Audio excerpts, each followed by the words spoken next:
Residents continue to contend with water outages as technicians address issues on the network. Gugulethu Quma from Joburg Water joins us for an update. And Gugulethu, thank you so much for your time. Good morning to you. What informs the delays that some residents say they still experience when it comes to access to water? Good morning, Tumelo, and good morning to eNCA viewers. Thank you for the opportunity. If we can quickly touch, Tumelo, our system recovery now is about 90%, but we've got those areas, specifically in the Randburg area, that are not recovered, and that will be your Linden areas and your Blankari areas.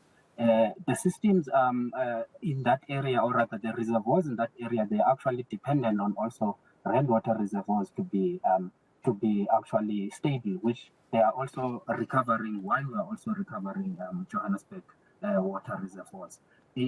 On the alternate water sources, so we've made provision for alternate water sources so that the residents that are still in the areas that are impacted can receive the alternate water.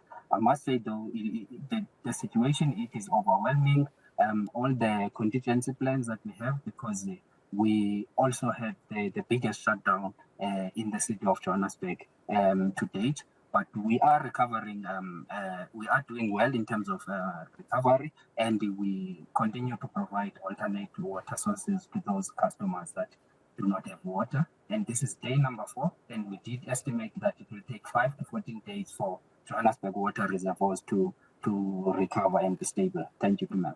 Right. And Gugu, with that being said, how long do you anticipate that they might wait for? Because as you mentioned, I mean, I can imagine the inconvenience, even with the warning prior to this maintained, or rather this shutdown, this water maintenance shutdown. So water is still, a need. And even if it's not there, it's still, an inconvenience. In terms of timelines now for those areas, Blagory, you mentioned, Linden, you mentioned, parts of Randburg, how long do you think they would still have to expect to be without water? We are on day number 4 now, and we did anticipate that the first 5 days is going to be critical in terms of the system recovery.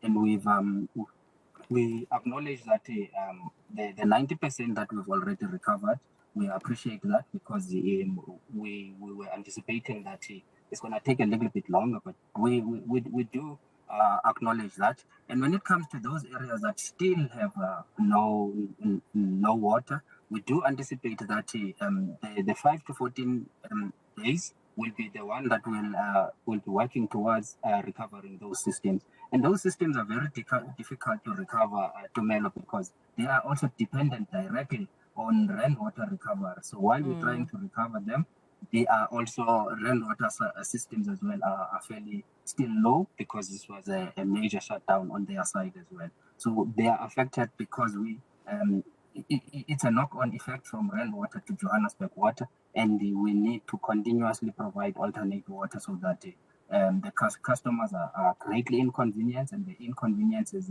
regrettable. And we're doing everything, even reconfiguring the system so that we can be able to push more water towards those areas that are affected. But because of elevation and other technical dynamics, we are unable to restore water in those areas of Blankari and Linden. Thank you. Right. Gugulethu, if I may ask, in terms of alternative measures you're taking to bring water tankers, how are those efforts going in terms of communities, members and residents still having access to those water tankers? It is overwhelming, Tumelo, because we've deployed so many water tankers within those areas, and we also have roaming water trucks that are also moving around.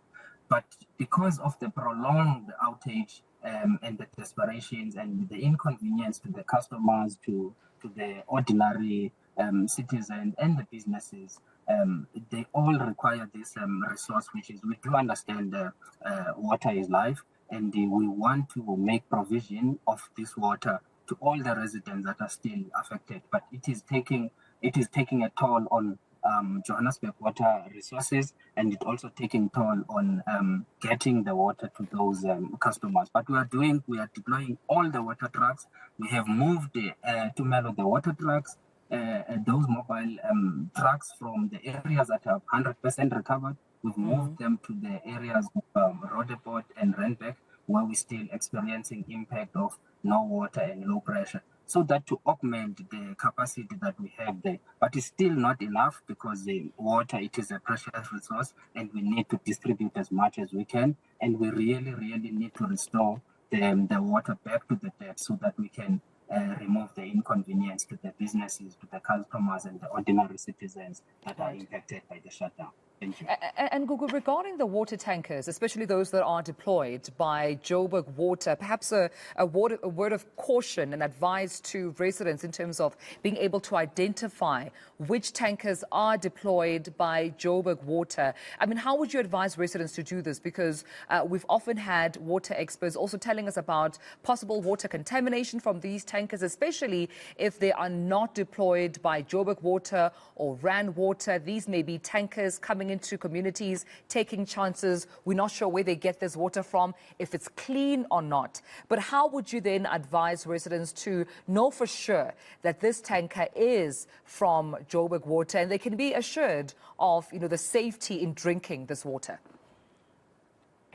The councillors in the areas are our key stakeholders and those that are community leaders, because they communicate directly with Johannesburg Water. They know when the water tanker is going to come, the roaming tank is going to come. They know where the stationary tank are located in those strategic areas. They know when we are coming in to fill up.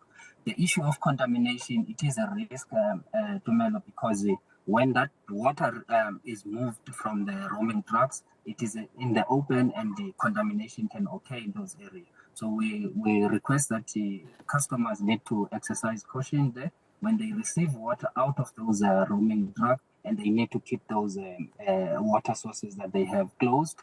We do have elements where now some of the customers will want to sell the water and will want to deprive and further inconvenience some of the customers. And we really appeal that it is inconvenient to all the customers, but we are inconveniencing further by trying to store more water to sell. And to some degree, Tumelo, we also have elements where now we need to bring JMPD or other security forces to actually come and enforce some form of order. We do know that everyone is rushing for water, but it is also now an opportunity for those criminal opportunity crimes that people now use that opportunity to do some crime.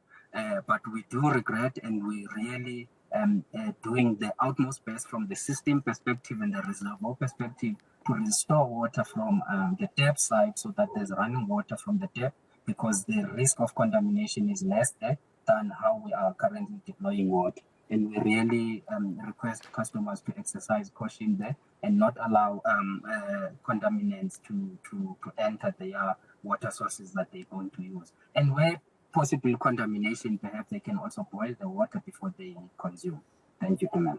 Absolutely. Thank you so much, Gugulethu, for speaking to me about this important information, also to share with residents there, just to take extra caution. Gugulethu Quma, electromechanical manager at Joburg Water, just also explaining some of the delays that we're seeing in parts of Linden and Blairgowrie in terms of water coming back. It seems that there will be some delays and inconveniences there, unfortunately, if you are a resident within those Randburg, surrounding areas. There will be, of course, alternatives in terms of, water tankers coming in while they complete the maintenance of this water infrastructure and bring back water to the residents within the area.